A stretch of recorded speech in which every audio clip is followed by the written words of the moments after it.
그리고 이념적인 것은 말 그대로 이제 대국이에요. 그 슈퍼파워로서의 그걸 우리는 반드시 회복해야 되겠다. 이게 이제 강한, 이 국민들도 그런 그 강대국 의식이 같이 이제 연결되어 있는 거죠. 거기에 이제 새로 나온 게 유라시아주의예요. 유라시아는 뭐냐? 러시아는 유럽과 아시아를 다 관료하는 진정한 세계의 대표적인 국가다. 그래서 유라시아주의를 포괄한 거죠. 여기에 이제 이론적으로 백업해 준 게 두긴이라는 알렉산더 두긴. 그래서 전번에 두긴의 딸이 우크라이나의 그 테러범한테 맞아서 죽었거든요. 원래는 두긴을 겨냥을 해서 하려고 했는데 딸이 대신 자동차에 있어가지고 죽는 거죠. 그리고 이제 두 번째 권력 기반을 보면, 근데 여기서 재밌는 게 이념 지향이 이제 러시아 정교가 백업을 해주는 거예요.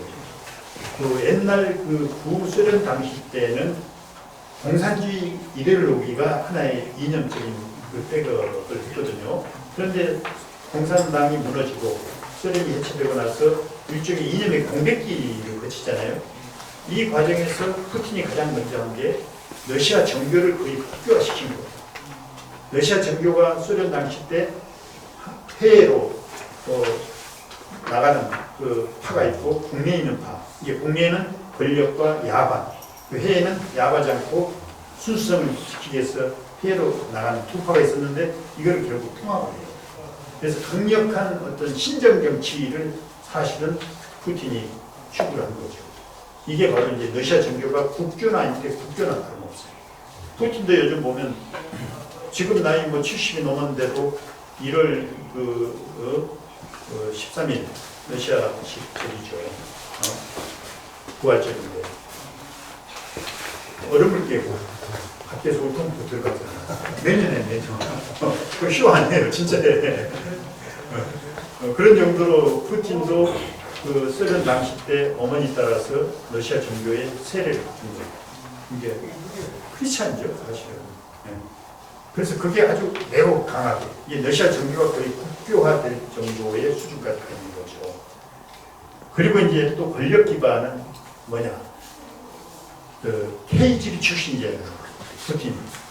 KGB하고 이제 소위 정보기관 출신하고 상트페테르부르크 대학 출신을 중심으로 한 상트페테르부르크 인맥, 이게 두 축이에요.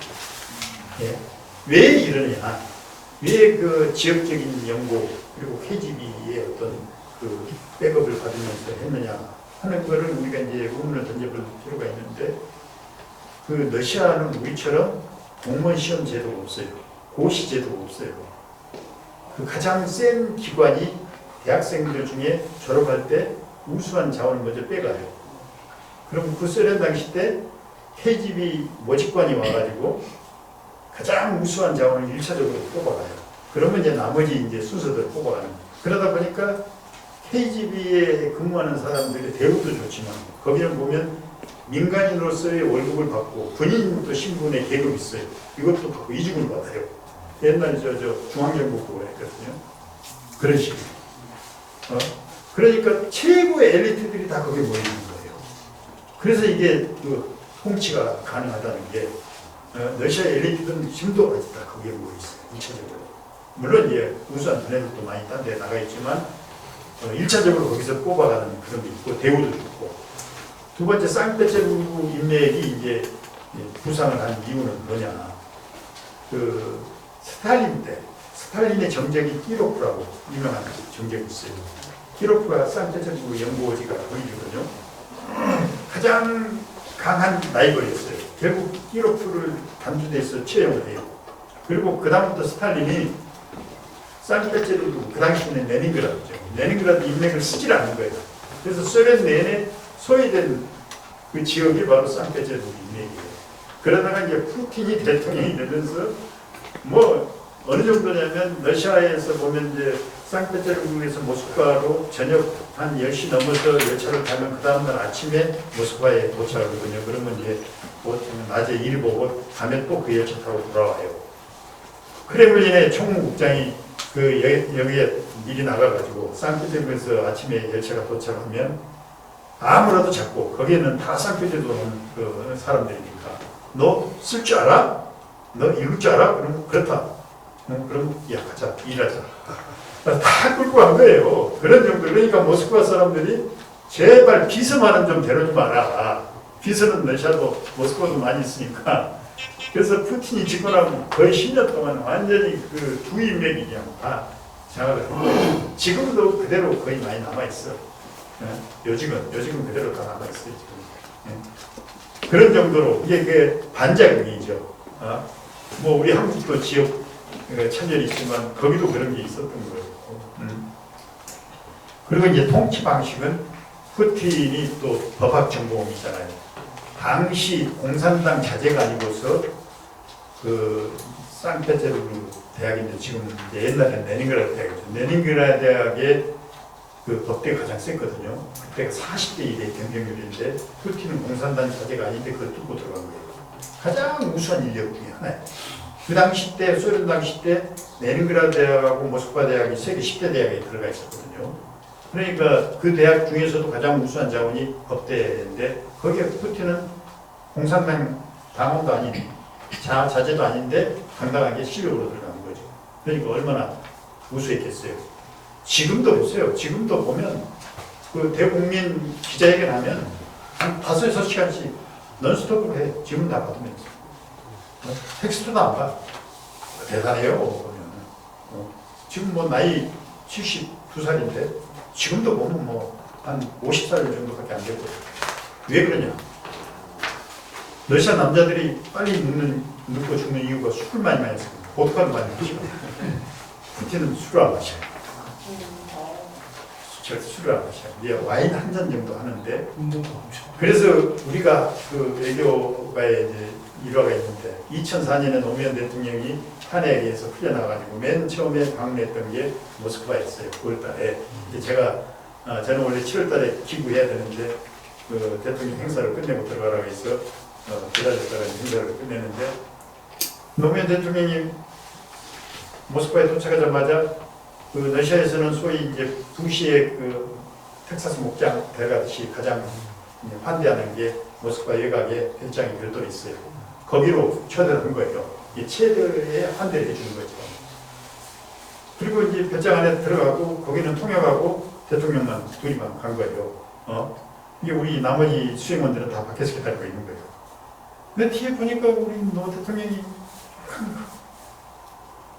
시청거리면서 와. 그래서 뒤에 물어봤더니 푸틴이 갑자기 보드카 한 병을 딱 꺼내더니 마시자. 그때가 뭐였냐면 이제 러시아는 무기를 좀 파는 거예요. 이 전략적으로 일부러 보드카를 먹인 거예요. 이게 노 대통령은 그 당시 때 이제 시차도 있겠다. 또 푸틴이 술을 전혀 안 한다고 해서 전혀 그거에 준비가 없었던 거죠. 통상 외국에 나가면 그 숙취제 있잖아요. 이걸 많이 미리 먹어두거든. 예, 그 술을 안 취하기 위해서. 저도 출장 가면 항상 그걸 가지고 다녀요. 러시아는 술을 많이 먹기 때문에 그걸 먹어야지 술 먹고 안 나가지 그럼 나가거든. 우리 대통령께서 전혀 준비 없이 막 보드카로 몇 잔 먹고 나니까 그냥 가는 거죠. 그런 정도로 푸틴이 술을 안 먹어요, 평상시 때. 그러니까 술 안 먹지. 독실한 크리스찬이지. 그리고 두뇌 활동 계속하지. 또 유도 선수거든요. 삼보라고, 러시아의 삼보라고 유도해요. 그거를 매일 1시간씩 스파이를 그 자기 친구가 있어. 지금 그 셰스타코프라고 지금은 이제 자기는 힘이 없어서 못하겠다고 그냥 푸틴 스파링 파트너였거든. 한 10년 전에 이제 그만두고 자기는 그 제자들하고 이제 딴 젊은 애가 대신 한대. 지금도 1시간씩 하는 거예요. 그러니까 몸이 딱딱할 수밖에 없어. 그냥 활동하지. 그리고 독실한 또 기독교 신자지. 술 안 먹지. 그리고 지금 나이가 70이 됐지만 제가 보기에 90살 가도 저는 끝도 없다. 저 정도면 전혀 두뇌 활동이나 이런 데 문제가 없어. 건강에 문제는 없을 거라고 봐요. 예. 그래서 통치 방식은 바로 이게 뭐냐면 법대 출신답게 강한 중앙 집권 시스템. 이게 이제 러시아는 어쩔 수 없는 게 워낙 나라가 강하고 또 인종이 다민족 국가, 전 세계에서 가장 민족이 많잖아요. 이거를 이 다양성을 끌고 가는 건 강력한 리더십밖에 없다는 얘기예요. 예?